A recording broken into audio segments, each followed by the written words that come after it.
Hello and welcome. I'm Peter Afrasiabi. I'm a partner at the law firm of One LLP with offices in Los Angeles and Newport Beach, California. Today's program is on hate speech. We're going to look at hate speech and how it connects with the social issues of the day and how it collides legally with the First Amendment and efforts to regulate it, and ultimately, can it even be regulated? This is what we'll look at. So let's turn today to the first slide in our program. And we have to start with the First Amendment because the umbrella that sits above the entire issue of hate speech is, of course, the First Amendment. Congress shall make no law respecting an establishment of religion or prohibiting the free exercise thereof or abridging the freedom of speech or of the press or of the right of the people peaceably to assemble and to petition the government for a redress of grievances. That's the framework, the umbrella, so to speak, that sets the stage to then understand and assess when hate speech exists, where, how, and whether even it can be regulated by the government. Let's take a look on this slide, which is our framing slide really today. And we're going to start, of course, with even trying to address what is hate speech. This issue of defining hate speech is itself a definitional question and perhaps a definitional problem because hate speech has found itself into litigation in different areas of speech that do get regulated by the First Amendment. Sometimes it could be seen as, for example, incitement. Sometimes it could be seen as threats. And so it's sort of this overlapping set of Venn diagrams between areas of speech that are subject to regulation within the confines of the First Amendment, but also it's speech that doesn't fit neatly into any of those categories. And so we will look and try to get our arms around what is hate speech, and then we will look at the historical scope and rationale, and we'll really start by looking at the goal and purpose of the First Amendment through to the 20th century as it related to regulating speech on issues that the majority disfavored. And this is important because as we start getting into hate speech, we're getting into issues of, speech related to things that may be perceived as being discriminatory or hurtful to groups that may be perpetrated by a majority or maybe even vice versa, by a minority against a majority. But they are speech issues that are percolated into massive contentious social issues. And so we start, of course, by looking at some of the history of the First Amendment dealing with contentious social issues of the time to see how our Supreme Court has balanced, so to speak, these social issues with the legal concerns of the First Amendment. And so we will then specifically, when we get into hate speech in more detail, look at the First Amendment and hate speech, and we'll look at it through the prism of the Supreme Court of the United States and a couple lower federal court cases. And we're going to look at the issues that sort of connect into the hate speech definitional question, and perhaps we could even try to call it a category to understand where it is. So we will look at cross-burning as speech, and then and is it at cross-burning as aggressive conduct, incitement, threats, etc., as a form of hate speech. We're going to look at funeral protests about gay military members, where people have gone off and at a private family memorial for their deceased family member from the military have been subjected to protesters, saying terrible negative things about their deceased family member. We will see that as a form of hate speech as it collides with then these family members trying to bring state tort claims and how that connects to the First Amendment. We'll also see hate speech through the prism of profanity, where we have racial slurs, right? And we're going to look specifically at a trademark case where racial slurs are used as trademarks in commerce, and the question then is, if a trademark can be registered on what is a racial slur in commerce, is that sort of enabling hate speech? And where does the First Amendment stand on this? And it turns out the Supreme Court has answered that recently. We're going to look at threats and fighting words. We're going to go from marching Nazis to racist leafleting cases. You'll see that. And we're also going to look then at public campus restrictions on stigmatizing, slurring people because of their characteristics, and see how those campus hate speech codes have fared. This, of course, will take us a little bit into the area of imminent lawless actions and incitement because, of course, inciting people to a fight, a riot, or a threat may sometimes be based on political speech, but it could also be based on what we would call hate speech, which, outside the context of your sort of like political revolutionary type speech. And then we're going to look at lies, lies online, and the relationship between lies, the right to lie if there is one, and hate speech and the interplay of the First Amendment as it intersects with online lies and hate speech.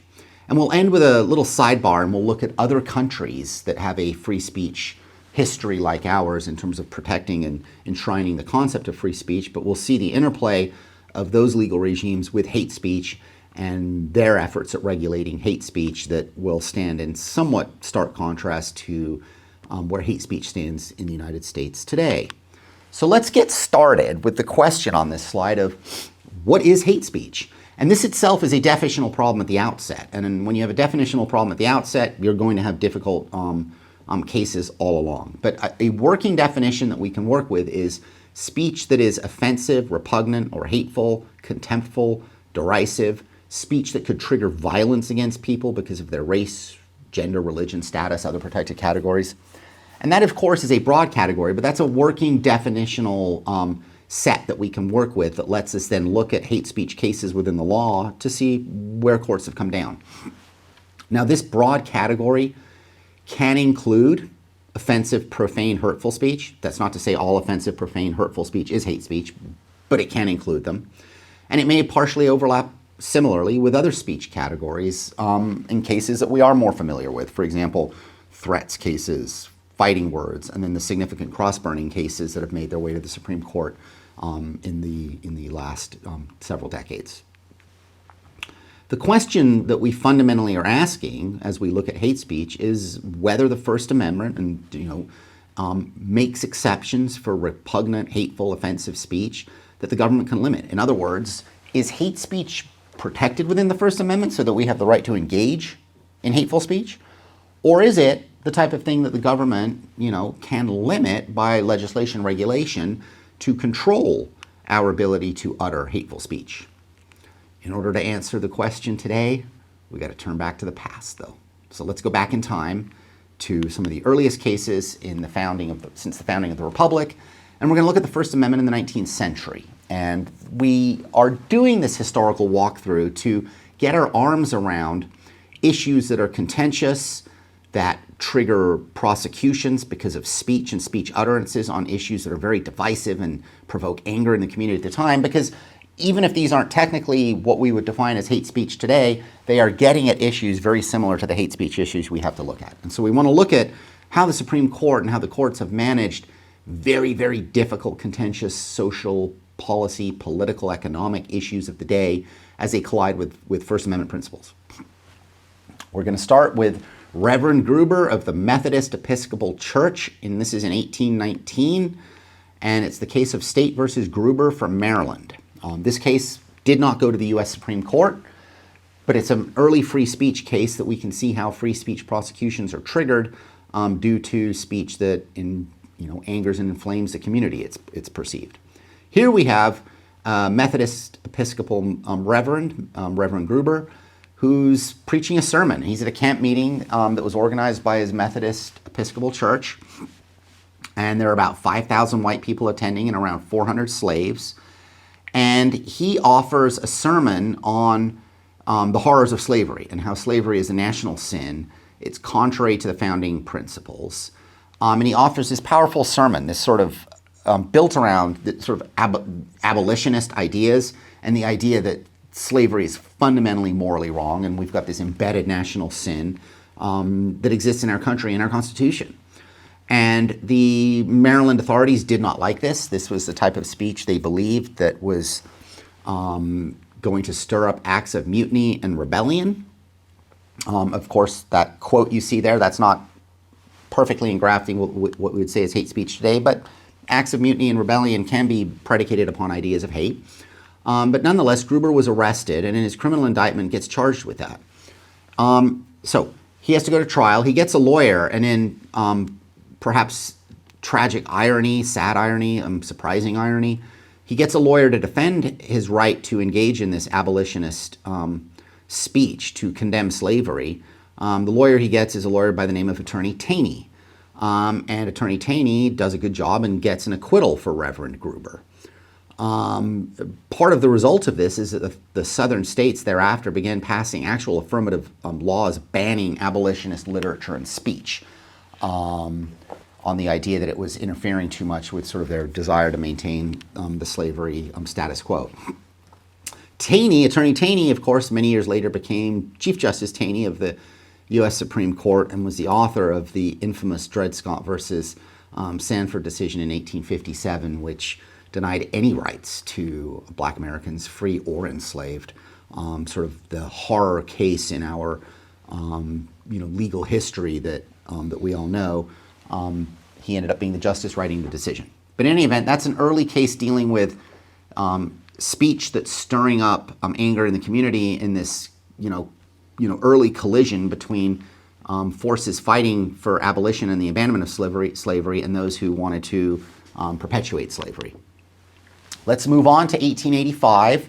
We're now past the Civil War, and we're going to look at another issue that was contentious at the time, and that was the issue of polygamy. And you all remember from history, Utah's admitted it has polygamy. There's concerns about other states and polygamy and whatnot, and polygamy is just sort of a big social issue of the late 1800s. It was their issue of the day. And so federal law is enacted that denies polygamists the right to vote. And so the plaintiff and some other Mormons in his congregation, his church, they filed a lawsuit and they challenged this provision as violating their First Amendment rights. In other words, they have a First Amendment right to engage in polygamy and vote. And if you don't allow our vote to be counted or issued and then counted and taken based on us being polygamists, our First Amendment right to engage in society, our speech rights, associational rights, assembly rights have been violated. Didn't go well for them. The Supreme Court was unanimous in upholding the federal law, and it upheld the federal law on the basis that polygamists were fundamentally hostile to base American standards. And that's the root holding of the case, which is a pretty remarkable case in terms of setting the stage that we reject your First Amendment argument because you yourself are engaged in conduct that is hostile and inimical to basic American standards. And so the root holding of the case is actually, ironically itself, on religious grounds in addressing this question of whether the Mormon religion permitted polygamy, as they both intersect with free speech. And so here's a quote from the case. "For certainly no legislation can be supposed more wholesome and necessary in the founding of a free, self-governing commonwealth, fit to take rank as one of the coordinate states of the Union, than that which seeks to establish it on the basis of the idea of the family, as consisting in and springing from the union for life of one man and one woman in the holy estate of matrimony. The sure foundation of all that is stable and noble in our civilization, the best guarantee of that reverent morality which is the source of all beneficent progress in social and political improvement. And to this end, no means are more directly and immediately suitable than those provided by this act, which endeavors to withdraw all political influence from those who are practically hostile to its attainment." Pretty profound statement of hostility and dislike towards a group in affirming a piece of law and rejecting a First Amendment challenge. That's Murphy v. Ramsey, 114 U.S. 15 in 1885.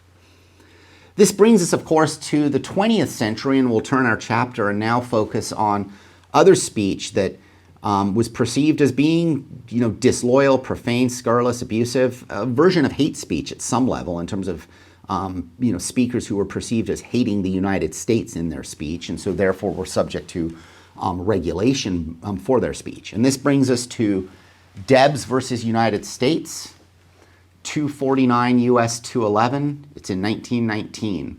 And we're going to look at the Sedition Act of 1918. And it provides and punished, quote, any disloyal, profane, scurrilous, or abusive language about the form of government of the United States or the flag of the United States or the uniform of the Army or Navy. So if you engage in profane, scurrilous, abusive, hates, dislike speech, right, about the form of the U.S. government or the military services, you could be arrested and convicted. And so it happened to Eugene Debs. You see there a picture of Mr. Debs. He was a well-known public figure at the time. He had actually run for office on the socialist ticket in 1912, and he got 1 million votes. as he ran for the presidency. And then he didn't win. But in June of 1918, he goes to a prison in Canton, Ohio. And this is a prison where there were 3 socialists who were now prison inmates at that prison. They had been convicted of violating the Sedition Act. And so he went to, see them and visit them and then give a big speech outside the prison in Canton, Ohio. And so he spoke to around 1,200 people who were present at this speech. And Eugene Debs offered his support for the prisoners, saying that they, sitting there in jail, were paying the price for, quote, seeking to pave the way to better conditions for all mankind, end quote. Now, Debs was a pacifist, and he condemned the ongoing war, World War I, that is. But he took care also not to advocate any illegal activity. And he even commented to his audience that he had to be very careful with his word choice. Nonetheless, he was arrested and convicted. The authorities didn't feel he was careful enough with his word choice. He probably couldn't have been careful enough with his word choice. His act of speaking was itself a fait accompli that he would be arrested, it appears. And so he gets convicted and he gets a 10-year sentence. Now, that 10-year sentence for uttering those words, he appeals up to the U.S. Supreme Court, arguing that he had a First Amendment right to engage in that speech, and that speech couldn't be punished under the Sedition Act without violating his First Amendment rights. Let's take a look on the next slide at what happened. Now, that same term, just literally the same term in the days and weeks before, the U.S. Supreme Court addressed a similar case, and this is Schenck versus United States. It's reported at 249 U.S. 47, also in 1919, and this is the case that set out the test that then gets applied to Debs in the same term. So let's quickly do a detour into Schenck to understand what was going on with our socialists in that case. And there we had Charles Schenck and Elizabeth Baer, and they were distributing leaflets claiming that the draft violated the 13th Amendment. They were asking the public to disobey the draft. They were arguing for peaceful action. They weren't advocating violence, but they did want people to disobey the draft because they believed that the draft violated the 13th Amendment. So Schenck gets charged with conspiracy to violate the Espionage Act of 1917 by trying to cause insubordination in the military and to obstruct its recruitment. Baer was indicted also. And they both then get convicted of violating that law. Now, they appeal on the grounds that the statute violates their First Amendment rights, and they show up at the U.S. Supreme Court and face a very hostile court. Unanimously, the court held that distributing the leaflets was the equivalent to yelling fire in a theater, and the speech was punishable. And that's the Justice Holmes opinion, and that's, of course, where the famous "you can't yell fire in a theater" aphorism comes from. His belief that it was sort of effectively the same. It's just the type of thing that absolutely can be punished. So that's what happened to our poor socialists Schenck and Baer as they get sent off to jail. So now Debs comes along in the same term, and another unanimous Supreme Court decision holds, now that Schenck's been decided, adopting that clear and present danger test for speech, they look at Debs's speech and they said, well, even though you didn't expressly advocate draft resistance, your intent and the general tendency of your words, you put them together, you certainly were posing a clear and present danger in your speech, and so you could be subjected to regulation. You don't have the right to engage in those words. And so they affirmed and upheld that 10-year conviction, that 10-year prison sentence conviction for him. So the other presidential elections go by. President Harding gets reelected. He doesn't have to confront Eugene Debs in an election because the guy's in jail. And President Harding kindly commutes Debs' sentence after 3 years and allows Debs out. Now let's take a look at the modern test for incitement, because that clear and present danger test gets abandoned eventually by the U.S. Supreme Court, but it takes, around 50-odd years. And that brings us to the late 1960s, 1969. Brandenburg versus Ohio, 395 U.S. 444. And here we have Clarence Brandenburg, who's addressing a gathering of KKK members in Ohio.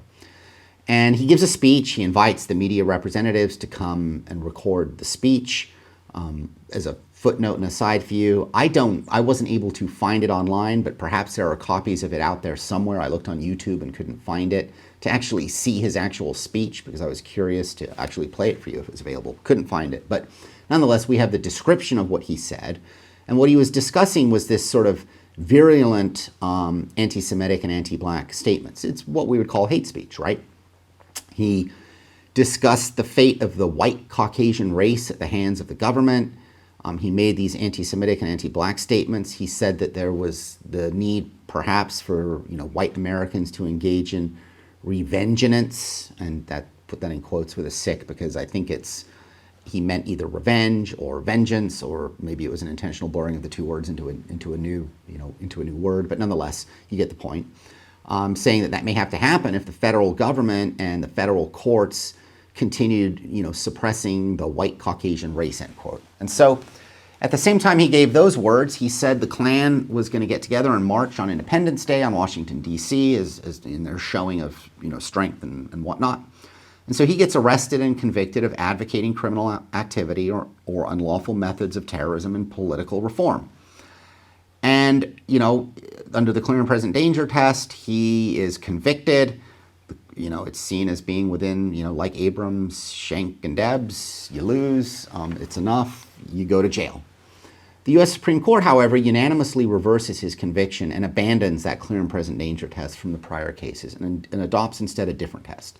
And it's the test that fundamentally governs us to this day as we look at this issue of what could be deemed hate speech when you look at it in the context of incitement. And the court used a two-pronged test to evaluate the speech acts. The speech can be prohibited, consistent with the First Amendment, if it's directed at inciting or producing imminent lawless action, and if it is likely to incite or produce such action. So it's two prongs, and they're both important, because you can imagine that I could say something that's directed at inciting an imminent lawless action. But it could be completely fantastically silly. Like, for example, I could walk up to the front of the White House and yell to everyone, "Let's take the White House." And I suppose my first words, if I meant them seriously, maybe even not, could be directed at inciting or producing imminent lawless action.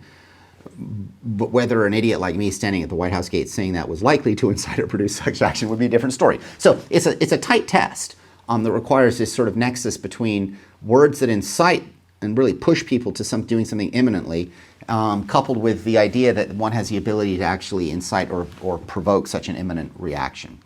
That's the modern test. We will take a quick sidestep as we look at sort of how this test is played out in a recent case, and this involves President Trump, then candidate Trump, in 2016. And so he's at a rally, and a bunch of anti-Trump protesters show up at the rally, and they start, saying their thing in terms of anti-Trump stuff. And Trump urges the crowd to get him out of here. The crowd gets them out of there and roughs them up in the process. They get hurt and whatnot. And so they go and they sue Trump for inciting a riot and seek, their state law remedies. And the district judge found, this is District Judge Hale, where the case was held out in the Sixth Circuit, found that a plausible claim did exist that he was inciting a riot. And so it fell within Brandenburg, and so Trump didn't have a First Amendment right to engage in that speech, and such that it would block the state tort claims. Now, this goes up to the Sixth Circuit that reversed.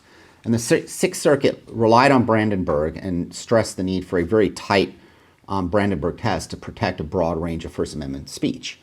And what the court held is that Trump did not specifically advocate imminent lawless action. Here's the quote. The words were said at a campaign rally by the main speaker in response to disturbances caused by the protesters. The words were self-evidently said in order to quell the disturbances by removing the protesters. The words were directed to unidentified listeners in the convention center, among whom most were Trump supporters who were not sympathetic with the protesters. In the ears of some supporters, Trump's words may have had a tendency to elicit a physical response. In the event, a disruptive protester refused to leave. But they did not specifically advocate a response. And so you see it fails that two-pronged Brandenburg test. And so this case is kicked out on President Trump's get him out of here words in the context of the rally and everything were not the types of things that could be deemed subject to liability, and so the First Amendment stood.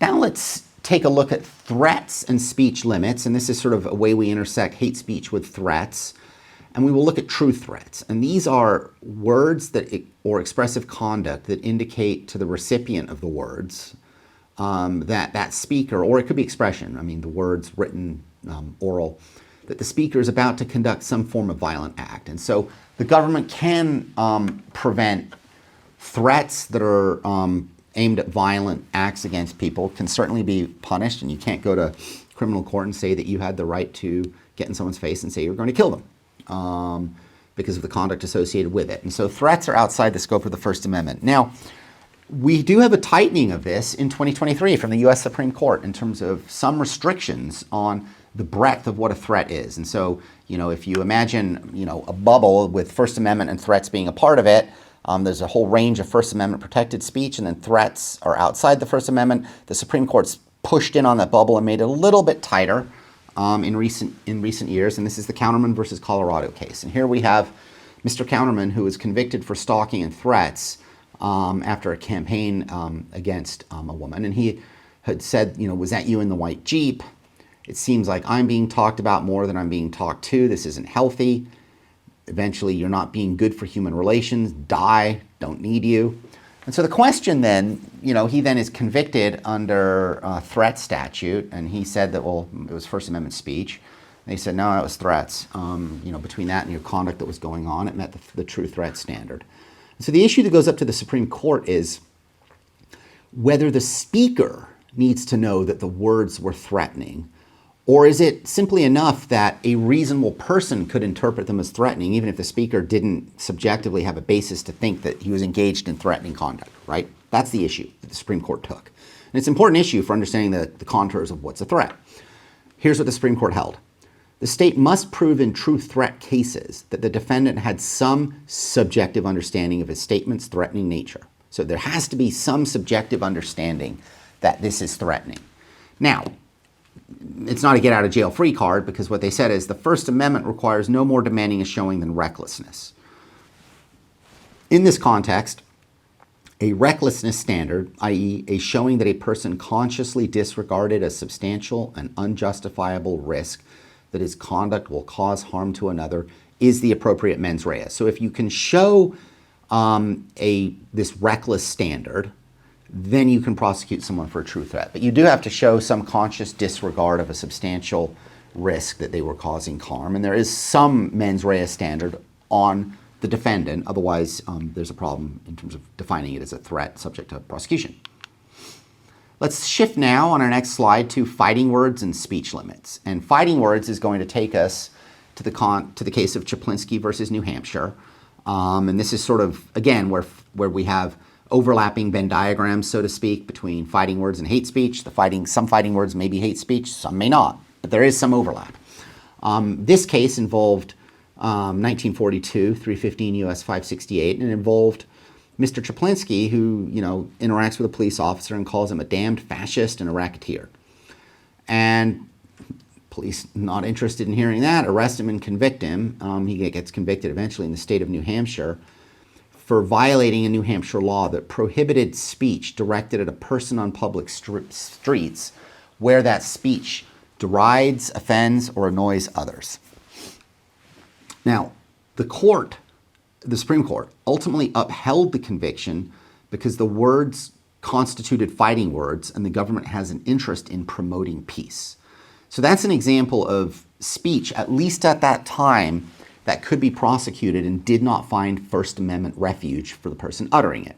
Now, what that means today, and it means a lot today because the world's changed, states are free to ban the use of fighting words, but fighting words really are those personally abusive epithets that, if addressed to an ordinary citizen, are inherently likely to incite immediate physical retaliation. That test is a little bit different, obviously, and Czaplinski's never been specifically overruled, but it's been effectively narrowed to the point of non-existence. And so, like with threats, you need a face-to-face direct invitation to engage in fisticuffs with the speaker to basically trigger fighting words being prescribable. Absent that, those fighting words that may be hateful, fair game for the speaker.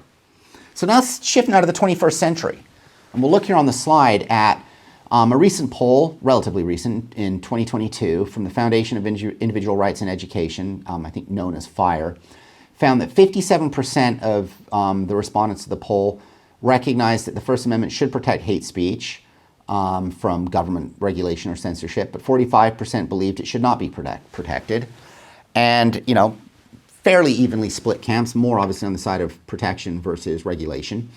And we have two sort of legal scholars that can kind of put poll stars down that can frame it. One is Nadine Strawson from NYU, who wrote a book called Hate, Why We Should Resist It with Free Speech, Not Censorship, and basically argued that hate speech is not a legal term of art with a specific definition. This gets to the definitional problems we were talking about, but it's rather deployed to stigmatize and suppress all manner of expression. And so her position is that we shouldn't be regulating hate speech.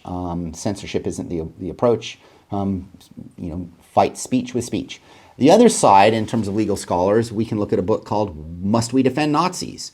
And this is from Delgado and Stefanicic of the University of Alabama, who have argued that the First Amendment shouldn't protect Nazis and white supremacists and hate speech on the internet because this is just different in kind for the world. And so this definitional problem, you can see it's a massive current social issue, as all of you watching this are obviously aware, in terms of what's going on in our society with online speech, online hate speech, all the recent social movements that have triggered sort of hateful words and hateful speech and all of these issues. And the question then of First Amendment regulation as it intersects with the First Amendment. So this is a very present, timely issue for us. The same way in the 19th century we saw different issues being their issues, such as polygamy. Anyway, today's hate speech. Let's take a look at it through the racial profanity prism, and this is the Mattal v. Tam case from the U.S. Supreme Court in 2017. And we have an Asian American band that wanted to reappropriate a historical slur against Asian Americans, the word slants, and they wanted to name their band that. In fact, they did name their band that, and they went to get a trademark on their band name. And trademark was rejected because it was deemed disparaging under the Lanham Act, and you can't register disparaging marks under the Lanham Act.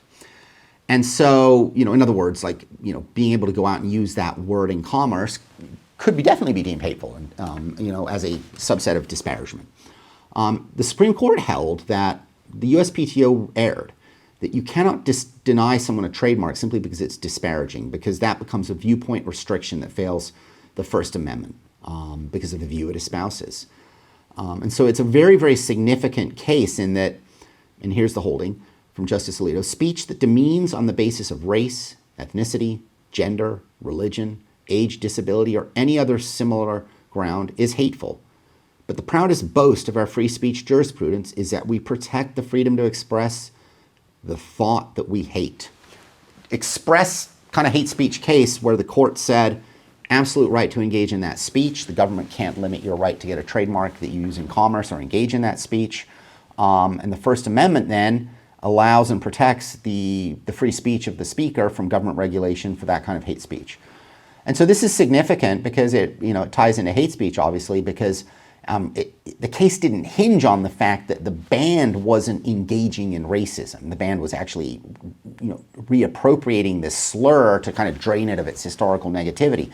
But that wasn't the foundation of the case. I mean, the band could have been a bunch of KKK members who wanted to name their band in a racist way for a hateful purpose, and the outcome of the case would be the same under the First Amendment, given the way that opinion's written. So that's where we stand on hate speech, at least in commerce for trademarks from the Supreme Court. Let's shift to some other profanity cases, which are another aspect of this, and we'll look at the point as this relates to hate speech regulation. And we'll go to Cohen v. California at 403 U.S. 15, 1971. And this involves not hate speech, but it's, again, overlapping Venn diagrams.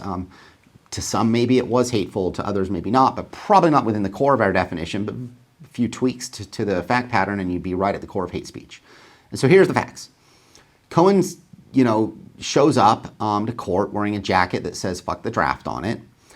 He didn't go and say anything else to anyone. He didn't, the jacket didn't actually cause a violent reaction or anything, but nonetheless, the judge, the court, the state didn't find it humorous, and so he gets arrested and convicted under a California state law that forbid, quote, maliciously and willfully distributing disturbing, the peace or quiet of any neighborhood or person by offensive conduct. And so this is the idea that his words were offensive, they were profane, which, offensive and profane can include hateful things also, and so he gets convicted.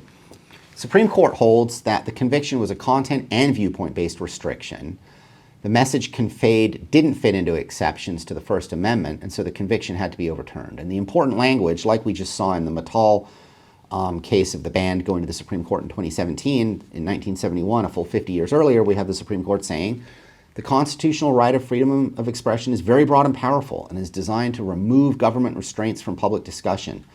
Due to the extreme constitutional importance of this freedom, states may be required to tolerate speech that some citizens find offensive. There is no compelling reason for California to criminalize this particular word as opposed to any other potentially offensive words. Very, very broad holding, whose point to hate speech regulation is that, profanity to the draft may be one thing, but profanity to racial groups may be another. And they may be equally offensive, harmful, hateful, hurtful. But within Cohen and Tam, that is the type of thing that may not be regulated by the government. Of course, there are some limits. This involves public broadcasting airwaves is regulated and owned, controlled by the government and allowed to be used by our broadcasters, obviously. And there are limitations that have been upheld whereby, FCC regulations that denied indecent speech from being aired on public radio waves during hours where children were likely to be listening were upheld as being okay. Those didn't violate the First Amendment right of the broadcasters to offer indecency at the time where children could be listening. So at other times, yes. So time, place, manner type restrictions do exist as limitations on that. But nonetheless, the Cohen case, very powerful, and as we saw already been very recently reaffirmed by our Supreme Court in 2017. So it's a significant kind of illustration and explanation of where hate speech has First Amendment protection. Now let's shift to hate speech through the sexual orientation prism, where we look at slurs at funeral protests. And this takes us to the case of Snyder versus Phelps, 562 U.S. 443 in 2011. And here are the facts. The Westboro Baptist Church picketed at a funeral of a deceased Marine, and they held all manner of signs up that said, "Thank God for dead soldiers," and they had one that said, "Fag troops." And there were a whole bunch of other signs. The family sued for torts, defamation, intentional infliction of emotional distress, blah, blah. They get awarded $5 million, and the church takes the case up to the Supreme Court saying we had the right to engage in that speech, and we couldn't be held subject to state civil liability for that hateful speech, right? Fag troops, thank God for dead soldiers, which is certainly hateful, especially in the context of the family's funeral of their dead child, right? But the Supreme Court held 8-1 that they had the right to engage in that kind of hate speech. Here's the quote. While these messages may fall short of refined social or political commentary, which is probably an understatement, nonetheless, the issues they highlight, the political and moral conduct of the United States and its citizens, the fate of our nation, homosexuality in the military, and scandals involving the Catholic clergy, are matters of public import. Westboro's church choice to convey its views in conjunction with Matthew Snyder's funeral made the expression of those views particularly hurtful to many, especially the father. The record makes clear that the applicable legal term, emotional distress, fails to capture fully the anguish that the choice added to Mr. Snyder's already incalculable grief. So this is incredibly harmful, hateful, hurtful. But nonetheless, given that Westboro's speech was at a public place on a matter of public concern, that speech is entitled to special protection under the First Amendment. Special, that's a quote. So there we have hate speech getting this special sort of protection. It's enveloped within the First Amendment. Cannot be restricted simply because it is upsetting or arouses contempt. And this is an important point when we're looking at hate speech too. The fact that your words may be very harmful and hurtful and arouse great anger, upset, contempt, sadness, etc., in the hearer isn't a basis to regulate it. If there is a bedrock principle underlying the First Amendment, it is that the government may not prohibit the expression of an idea simply because society finds the idea itself offensive or disagreeable. Now, we had one dissenter, Justice Alito. He would allow the private tort claim to stand on the basis that he just didn't see that the First Amendment could allow such intentional infliction of emotional distress on private people in their private funeral, even if the protesters were standing on public property outside. The First Amendment just shouldn't allow that type of speech. So Alito would be the one who would have allowed that kind of hate speech to be subjected to regulation by the state, regulation that is through state civil tort law and then judgments at issue thereon. Let's now look at hate speech through racial leafleting, and this takes us to Buharnis versus Illinois in 1952, and he was distributing leaflets, claiming that African Americans were encroaching and harassing and invading white people.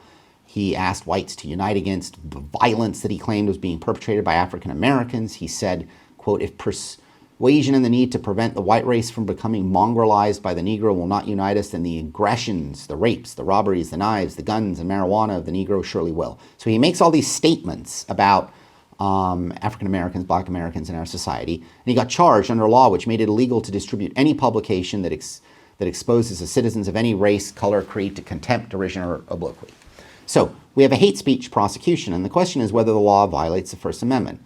And here the Supreme Court said that his speech was libelous, and so he didn't prove them true, and so his conviction and punishment was legitimate. So this is an example, actually, an early example, 1952, of someone engaging in hate speech and not being allowed to get away with it.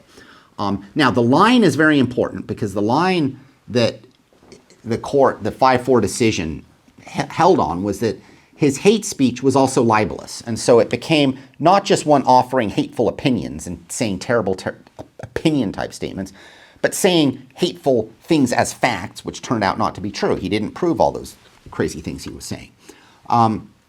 And so that is a very narrow reason why, although his hate speech could be punished, it also is a narrow holding that casts a limited shadow because most hate speech doesn't sort of cross into this strange realm of being libelous speech too. But nonetheless, there was a strong dissent by Justice Black who said, unless I misread history, the majority is giving libel a more expansive scope and respectable status than it was ever accorded in the Star Chamber.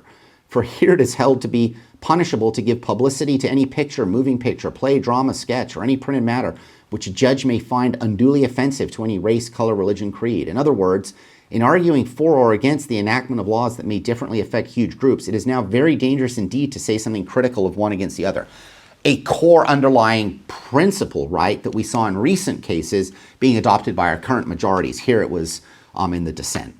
And so that's where we see one example, at least, of hate speech being subjected to punishment and not being able to engage in hate speech and claim the protective blanket of the First Amendment. Let's shift now on our next slide to cross-burning cases. And we'll look at one of the earlier cross-burning cases that went to the U.S. Supreme Court. This is RAV versus St. Paul, 505 U.S. 277 in 1992. And this involves hate speech through the form of cross-burning. And so here we have the facts are as follows. RAV, the acronym given because it was a minor in the case, and so the name wasn't given. But nonetheless, it was a minor, RAV, who gets convicted under a Minnesota ordinance for burning a cross on the lawn of a black family. And the ordinance prohibited the placement of hateful symbols, including burning crosses, which one knows or has reasonable grounds to know arouse anger, alarm, or resentment in others on the basis of race, color, creed, religion, or gender. So you see there a local ordinance enshrining the right of one not to be subjected to hate speech or hateful conduct or behavior. And so this kid goes out and does this, burning a cross on the lawn of the family, and gets punished under that state law. And the question then goes up to the Supreme Court about whether that state law blanketly prohibiting that hateful speech violated the First Amendment. The Supreme Court held unanimously that the ordinance was invalid on its face because, quote, it prohibits otherwise permitted speech solely on the basis of the subjects the speech addresses, end quote. In other words, the First Amendment prevents government from punishing speech and expressive conduct because it disapproves of the ideas expressed. Government has no authority, quote, to license one side of a debate to fight freestyle while requiring the other to follow the Marquis of Queensberry's rules, end quote. I think that came from Justice Scalia, if I recall, as a quote. But nonetheless, so here we have an example then of this hateful behavior, burning a cross on the lawn of a family, and the prosecution under that statute where the court said that statute cannot stand as applied because of its blanket nature of applying to that category of speech. Now, there are limits for hate crime legislation in terms of how far one can take this case. Fighting words are able to be limited by the state, consistent with the First Amendment, remember. And so the Supreme Court generally won't allow, in these fighting words statutes, restrictions that are designed to punish only certain viewpoints. So if you're going to punish only certain viewpoints, you may have a problem, but otherwise, maybe not. And so to explain that and explore that, let's go to a more recent cross-burning case. And that is the case of, on our next slide, we see here, Virginia v. Black at 538 U.S. 343, 348. And so here we're going to look at the other side of the coin, where we have someone who engages in cross-burning, claims the First Amendment, and is unable to get the protection of the First Amendment for the cross-burning behavior. And so let's take a look at this. Here we have Mr. Black, who is a member of the KKK, and he burns a cross on someone's property. And he's convicted under a Virginia law that made it illegal to burn a cross with the intent to intimidate. So that's the statute. And it's important to look at and recognize that statute deals not just with burning a cross to make people upset or harm people or incite sadness or hate or whatnot, as that prior statute we looked at had. This is a statute that is focused on two things: burning the cross, but intending to also intimidate by means of burning the cross. Now, what the statute also did, there's two issues that kind of get up to the Supreme Court on this. What the statute also did was make cross-burning prima facie evidence of an intent to intimidate. And so this then triggers a First Amendment case that goes up to the Supreme Court. I've got the first couple minutes of the oral argument here for you, which is really good and fun to listen to hear these issues being framed in terms of the arguments being made. So check this out. We'll hear argument now in Virginia against Black. Mr. Hurd, please, you may proceed. Justice Stevens, and may it please the Court, our Virginia cross-burning statute protects a very important freedom from fear, and it does so without compromising freedom of speech. Our statute does not ban all cross-burning, only cross-burning used to threaten bodily harm. And unlike the ordinance in RAV, our statute does not play favorites. It bans cross-burning as a tool of intimidation by anyone, against anyone, and for any reason. Surely for all the reasons why we can ban threats of bodily harm, 100 times over, we can ban this exceedingly virulent weapon of fear. Mr. Hurd, there's one part of the statute that may be troublesome, and that is the prima facie evidence provision. I suppose you could have a cross-burning, for instance, in a play, in a theater, something like that, which in theory shouldn't violate the statute, but here's the prima facie evidence provision. Would you like to comment about that? And in the process, would you tell me if you think it's severable, or what's the story? Justice O'Connor, I would like to comment about that. There are three major points I would like to make. First is the inference is simply a common-sense rule of evidence. It says that a burning cross may be presumed to mean what we all know it ordinarily does mean, a threat of bodily harm. And so it says no more than what a prosecutor could argue if the inference were not fair.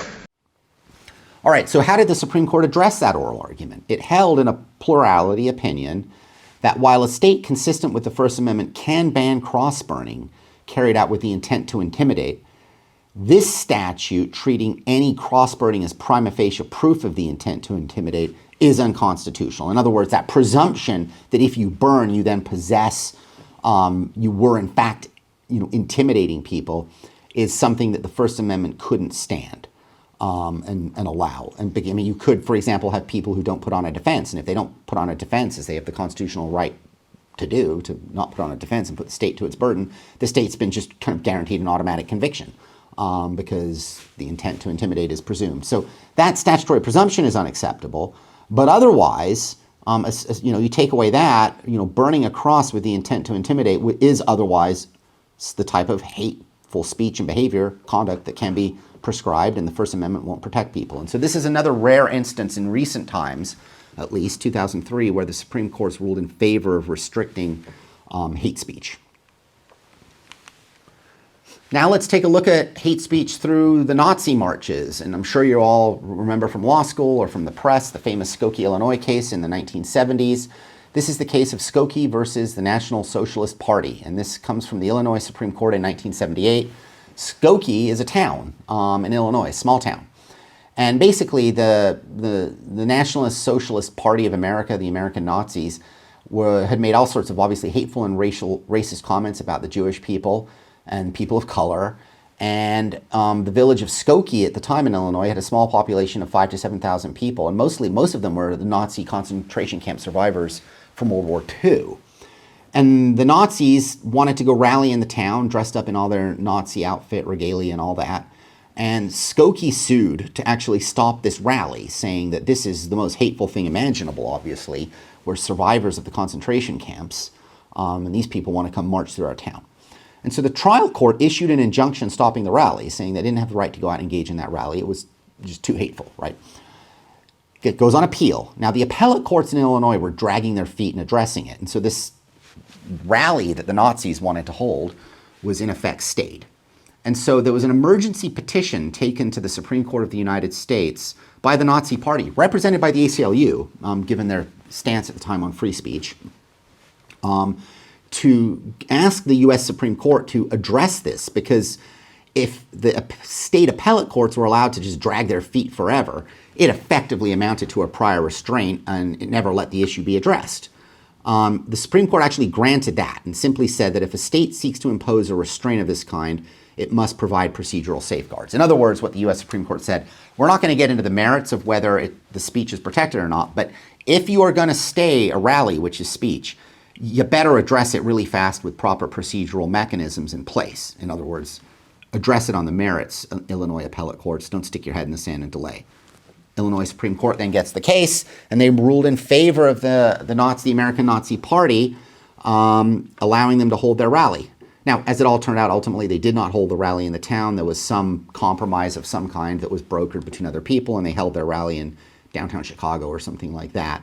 But the key premise and rule that came out of that case, at least, was that public expression of ideas may not be prohibited merely because the ideas are themselves offensive to some of their hearers. And that's what the Illinois Supreme Court held, echoing the decisions that we've seen from our U.S. Supreme Court in these hate cases.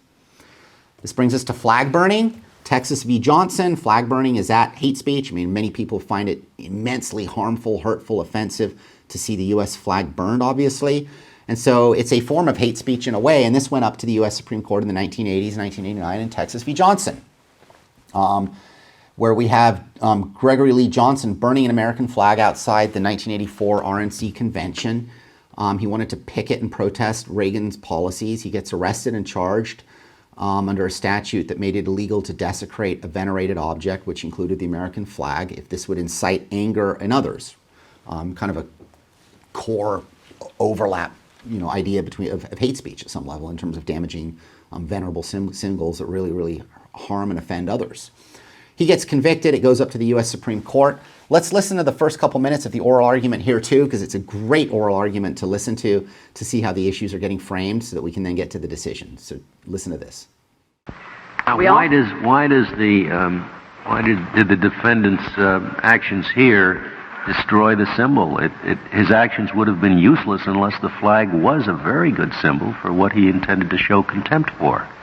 His action does not make it any less a symbol.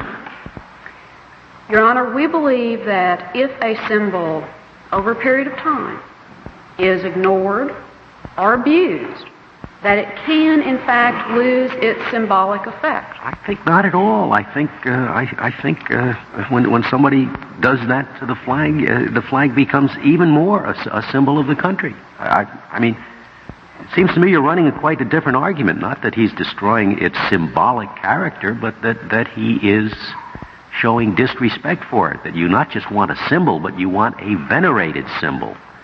And you don't make that argument because then you're getting into a sort of content preference. But I don't see how you can argue that he's making it any less of a symbol than it was. Your Honor, I'm forced to disagree with you because I believe that every desecration of a flag carried out in the manner that he did here, and certainly I don't think there can be any question that Mr. Johnson is a hardcore violator of this statute.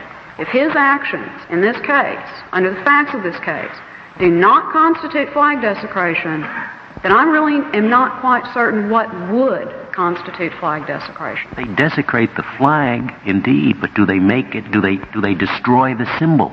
Do they make it any less symbolic of the country? That's the argument I thought you were running. That we have a right to have a national symbol, and if you let the people desecrate the flag, we won't have a national symbol. I don't see how that follows. We may not have a respected national symbol, but that's a different argument. Now, if you want to run that argument that we have the right to insist upon respect for the flag, that's a different argument. Texas is not suggesting that we can insist on respect. We are suggesting that we have the right to preserve the physical integrity of the flag so that it may serve as a symbol, because its symbolic effect is diluted by certain flagrant public acts of flag desecration. All right, so there you heard it, and the court held in a 5-4 decision that expression may not be prohibited on the basis that an audience that takes serious offense to the expression may disturb the peace, since the government cannot assume that every expression of a provocative idea will incite a riot. But you've got to look to the actual circumstances surrounding the expression. And simply here, burning a flag was not inciting a riot. It wasn't imminent fisticuffs trigger like in fighting words. It was basically core speech. And so what they said, if there's any bedrock principle underlying the First Amendment, it is that the government may not prohibit the expression of an idea simply because society finds the idea offensive or disagreeable. So there we have an example, a really fascinating example. 5-4 decision, that one was written by Justice Brennan, with a dissent by Justice Rehnquist that we'll see in a second, where you have this sort of interesting issue of some of the conservatives on that court saying this kind of hate speech is unacceptable and should be limited under the First Amendment, and the liberals saying no, there's a free speech right to engage in this. And one wonders if it's contextually relevant that the native, in the eye of the beholder, right? What is a hate speech? If you're burning an American flag and I perceive that as hate speech, heaven forfend. If you're engaging in some other hate speech against a different kind of minority, perhaps my judicial reaction isn't the same. That's kind of one of the questions that comes out of this. Here's the dissent, because we have Justice Rehnquist talking about the American flag for 200 years. It's the visible symbol embodying our nation. And so flag burning is the equivalent of an inarticulate grunt or roar that it seems fair to say is most likely to be indulged in not to express any particular idea, but to antagonize others. And so basically that he was engaging in an inarticulate symbolic form of protest that was profoundly offensive. He had a bunch of other ways to engage in his verbal expression and his disapproval of President Reagan. And this was just too much. So we see here a dissent, actually, that sort of, if it had been the majority, would have embraced the idea that the First Amendment can place limits on hate speech of that kind. But it didn't prevail. It was a 5-4 decision. But who knows, in the coming years, in the 2020s, with a completely different Supreme Court to that Supreme Court, if flag burning will make its way back up, perhaps in different contexts. The U.S. flag, other flags, who knows? We will see if flag burning remains protected or if it becomes prescribable free speech. Let's take a quick look at some school code cases. This is out of Michigan, where there was a policy adopted basically telling students that you can't engage in racial intolerance and harassment on campus. Some people had distributed flyers saying it's open season on blacks. They used other terrible racist words, as you see there. There was a student disc jockey that was making racist jokes on the broadcast. Someone wore a KKK uniform or displayed a KKK uniform from a dorm window. They got punished under this student policy, and they file a Doe lawsuit challenging it, not wanting to put their names forward, but nonetheless, and they were given a First Amendment right to stay anonymous, which is another fascinating sort of little footnote to First Amendment ironies, I suppose. But the court held that, while threats of violence and libel and fighting words can be prescribed, what we have here is simply an anti-discrimination policy that had the effect of prohibiting hate speech. And just because you disagree with the ideas or messages being conveyed, you simply cannot prescribe it for that reason alone. And so that hate speech policy was struck down. And that's a 1989 case coming out of Michigan. A similar case you see on the next slide here coming out of Wisconsin in 1991. The same exact kind of policy the same result in terms of striking these public school codes that allowed students to be disciplined for engaging in hate speech, racial, discriminatory comments, or other expressive behavior. And on our final slide, before I get to the conclusions, let's just take a quick look at what's going on with hate speech in the United Kingdom, in Canada, and Europe. So the United Kingdom, which has a long history of free speech like the United States, although not obviously a formal constitution like us, has imposed criminal prohibitions on hate speech, and those have been upheld by their courts as being legitimate, and this is both online and print. And so you have the Crime and Disorder Act, the Public Order Act, Malicious Communications Act, these other acts in England that prohibit speech that's derogatory on grounds of race, ethnic origin, religious, sexual orientation. So in those countries which have a similar history of, at least professed history of embracing free speech like us, in UK at least, there are limits on hate speech that we don't have here. You see the same in Canada there. Statutes punishing hate speech are in accord with Canadian free speech principles, and there you have a quote from the Canadian Supreme Court in Taylor versus Canadian Human Rights Commission allowing it and saying that you don't get to engage in that kind of speech.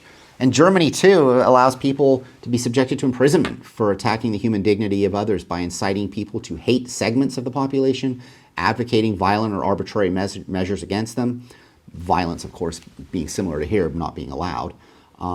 But also insulting them maliciously, exposing them to contempt, or slandering them. So Germany, has a very, very different approach to hate speech than we do. So I think one of the reasons for showing you this is to realize that our First Amendment is incredibly broad around the world in terms of the amount of speech that it genuinely protects on that theory you saw earlier about fight speech with speech. So our conclusions are today that hate speech is generally not punishable by the government under the First Amendment. The social debate over whether hate speech needs to be limited and find a new category of exemption from the First Amendment is robust and strong in the early mid-21st century. It will continue on.